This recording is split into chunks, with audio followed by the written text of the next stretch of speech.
Hey guys, it's Anthony, MMA and political analyst. Today we're going to talk about the situation with Sergeant Bowe Bergdahl. Um, I'm sure if you're watching this, you already know what happened pretty much. So I'm going to just give you a quick recap though. Back in 2009, uh, then PFC, Private First Class, Bergdahl disappeared from his fob and was captured by the Taliban, and he's been held in captivity with them since 2009. And just recently, yesterday, he was released in exchange for 5 Taliban prisoners that were held in Guantanamo. And it's caused a major reaction um, among conservative groups, and frankly, many of my fellow soldiers have spoken out against this action and and talked about the actions that led up to Bowe Bergdahl's capture. It seems by all indications that this soldier, for whatever reason, didn't like what was going on in his unit, didn't like what was going on with the United States policy in Afghanistan. It was kind of a weird, delusions of grandeur about touring the mountains and whatnot. So, by all indications, at least, he just left the fob and went off into the mountains and was later captured. And as a result, during the subsequent patrols and operations to try to find him, supposedly 5 or 6 soldiers were killed. Now, I don't think that those reports have been directly corroborated enough for me to comfortably say that that's exactly what happened. That, like they went out to look for him and 6 or 7 guys got killed. There's been a lot of internet posts about it, and there's been a lot of even the mainstream media is now reporting it as if it's fact. But I haven't seen any direct reports either from the Pentagon or anybody else that can be collaborated that say yes, that's exactly what happened. So I don't feel comfortable reporting that as fact. I'll just throw it out there as some people are saying that 5 or 6 soldiers were killed looking for him. Now, the other part to it now is the fact that we supposedly negotiated with terrorists in order to get this man released, and I'll talk about that too. But let's talk about Bowe Bergdahl himself first. Look, here's what I think a lot of people don't understand. Despite the fact that this supposedly happened, him walking off the fob, he's still a soldier in the United States Army. Period. No matter what he did, or no matter what happened, that's what he does. That's what he is. He's a soldier, and he was captured. He didn't seemingly defect over to the Taliban. He didn't say, "I'm done with them. I'm going to go hang out with the Taliban now." That doesn't seem like that's what happened. For whatever reason, he left his unit, left his battle buddies, and just went out into the mountains and was captured. And I hope, and it seems at this point that there will be an investigation and that he will be held accountable for his actions. And I hope he is, because he deserves it. Now, granted, he's been living with the Taliban for 5 years, so you might consider that might be punishment enough. But either way, he will face some type of action here with us. And that's the system that I believe in. I believe that we have a uniform code of military justice that he needs to be subject to, not the Taliban. So for all these people saying that, oh, no, we should have just left him there, screw him, I think you're wrong. I think you're more than wrong. Because once you start making that distinction, like, well, you know what, normally United States Army, we don't leave people behind. We're going to go back and get them no matter what. Well, we don't really like him, so we're going to leave him behind. The second you do that, well, then now you're basically opened up yourself to anybody. Right? You basically open yourself up to anything. Well, Jessica Lynch, yeah, she didn't really fight back that hard. She just basically got injured in a vehicle accident during an ambush. And all them stories about her shooting back, they're all false. So we're not going to bother rescuing her. We're just, whatever. We'll just let her go. Right? You can't do that. We've made a promise to all the soldiers and all the service members across the services that we will bring you home regardless. We don't leave our people behind. That's just what we do. And I hope and that people haven't lost sight of that, right? Despite the circumstances of his capture, right? And I think people need to remember that. And I think people will just all of a sudden forget that. But again, I think people react out of this out of anger. Whenever they see a situation they don't like because it looks bad, it doesn't seem like things went as smoothly as they should have gone, and that this guy may be kind of shady, they immediately react out of anger and they say, oh, we shouldn't have done that. Oh my God, I hate this. I hate the president. I hate everybody. Oh my God.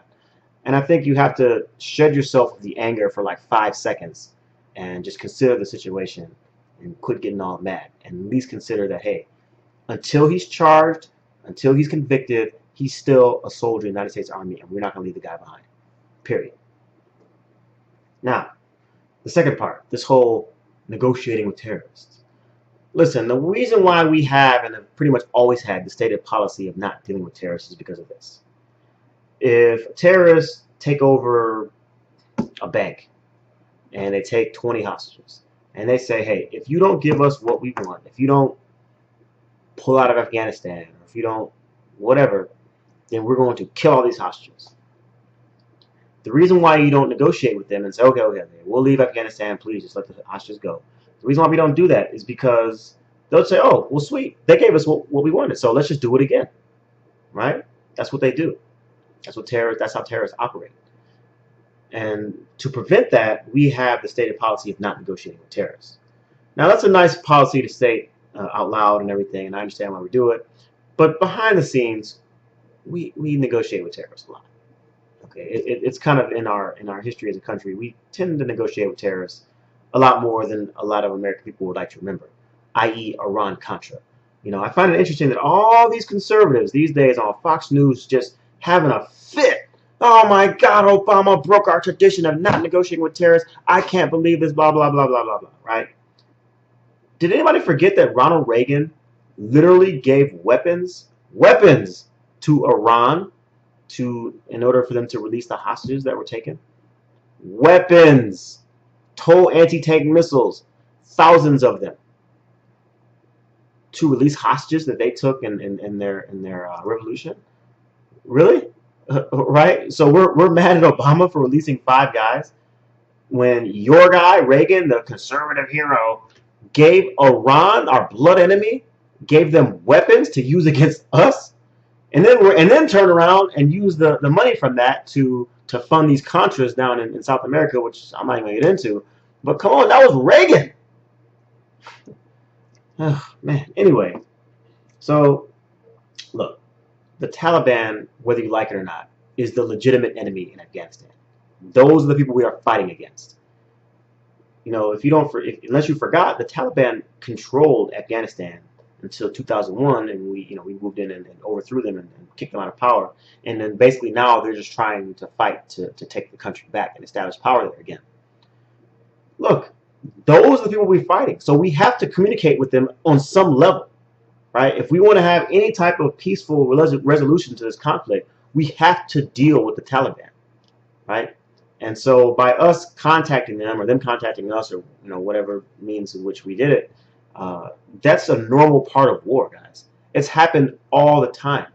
In conflicts, the two enemies at some point will come together and say, hey, look, I got prisoners, you got prisoners, you give us your guys, we'll give you your guys back, whatever, and we'll call it a day. That happens all the time in war. These people have like no historical context whatsoever. They act like that never happened. Like, oh my God, I can't believe we did this. We released 5 prisoners for their one. He's negotiating with terrorists. Oh my God, Obama is such an American-hating Muslim president. Excuse me. Obama is such a horrible president. You guys have no idea, man. You guys have no historical context whatsoever. As if we've never traded prisoners with an enemy force before. Happens all the time. In Israel, in Israel, they released 1,000 detainees that were being held in Israeli jails for 1 Israeli soldier. 1. And this is Israel we're talking about. It happens, guys. It happens. So don't be naive with this whole we'll negotiate with terrorists thing, because that only applies when it comes to actual terrorist acts. Okay, Sergeant Bergdahl was not captured in a terrorist act. Okay, he was captured on a battlefield, which that's unfortunately as a soldier, those are the risks that you face. There's a likelihood that you're going to get captured by the enemy. It happens. And so it wasn't necessarily a terrorist act that caused his capture. So people need to remember that. Now, again, let's focus in on Fox News for a minute. Fox News' reaction to this has been shameful at the least, but what are you going to expect from Fox News, right? It's bad enough that they've been targeting this Bergdahl guy, calling him un-American and a deserter and a traitor, all these terrible things, which, again, No trial, not even an investigation yet, and they're just coming out and saying this stuff, just blasting him out in the media, right? Already saying all these things, but now they're going after his family too, and that's where I'm gonna get mad.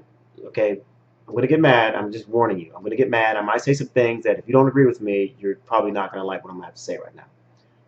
But you know, his father actually learned to speak Dari. I'm not, well, actually, now I'm confused. I don't know if it was Dari or Pashtun, but I want to say it's Dari, right? So that he could communicate with the Taliban and communicate with Sergeant Bergdahl's captors, right? And he actually seemingly may or may not have actually converted over to Islam. Grew his beard out, and he seems to be wearing the kind of garb that they wear. And he's been doing what he has to do to try to get his son back. And you know what? When I see that, I think, wow, that's a good father. That's a father that's willing to do whatever he possibly can to get his son back, right? But what does Fox News see? Oh, look at that. He's a Muslim now. He's a Muslim. Well, I can't believe that, you know, he's converted over to them. He's a traitor. We need to look into him. And, you know, the Bowe Bergdahl's father, Rob Bergdahl, actually did a speech at the White House with President Obama standing right next to him. And, man, Fox News had a field day with that. Because during his intro to his speech, he actually said something in Dari, you know, something about Allah's great or, you know, some stupid thing like that. And they're like, oh, look at that, he's Muslim. You know, how dare the president allow a Muslim to go out there and say those things while the president's standing right there next to him? Really? So I guess it wouldn't have mattered if he was Christian. If he was Christian and he came up there and said, you know, I want to thank God for what happened, I guess that would have been okay. But he said something that's, you know, in a reference to Islam. Oh no, it's a bad, you know, you can't have that. That's a very bad, terrible thing, right? I mean, you guys are just exposing yourselves about the racist that you are, right? You guys are freaking racist. You hate like Muslim people for no damn reason. This whole thing has nothing to do with Islam. It was a freaking war. Two sides fighting.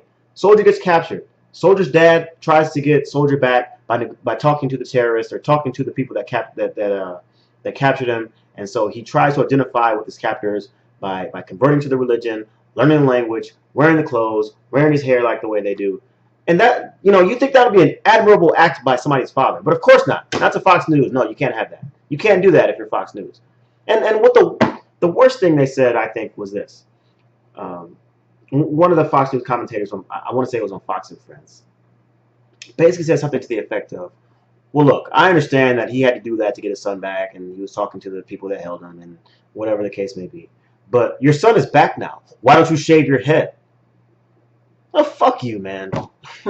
Fuck you. Like, again, I mean, I'm sure, you know, the Fox News commentators are Christian, right? Didn't Jesus have a beard? I mean, don't I see all these pictures of Jesus with, like, long hair and a beard? Is that not what I see all the time? So that's okay. Fucking Jesus can have a long hair and a beard, but the guy whose son got captured by the Taliban, no, you can't have that, right? Now, if you're going to go stand up there and speak to the nation and welcome your son home and speak to the president, no, you got to cut your hair and look like a good Christian, of American Christian. Well, fuck you, man. That stuff pisses me off so bad. Like, I can't stand when it's like Fox News is just blatantly racist. Like, they're just like, yeah, well, we hate Muslim people, you know, so what? You know, we think they're all terrorists and they're all bad. And we don't care that, you know, this father was doing his best for 5 freaking years to get his son back. And, you know, doing what he had to do, learning the language, you know, learning the religion, all those things. But we don't see that as an admirable act. We just see that as like, oh, look at that, he's converting over to Islam. What a terrible person, what a traitor. And of course that's been thrown out there too, that his father is some kind of traitor, and his father is like somehow involved himself with Al-Qaeda and all sort of crap. Don't get me going on Fox News. Anyway, guys, I've already gotten too upset, so let's just go ahead and end this now. I'm glad he's back. I hope he faces justice. I hope he gets some type of UCMJ action if it turns out that it's true. But I'd rather have it happen here in the United States with the Constitution and due process that we all as U.S. citizens are afforded, as opposed to just living out his life with the Taliban. Is that an unfair statement? Is that an unfair statement? This is Anthony, the main political analyst. I'll talk to you.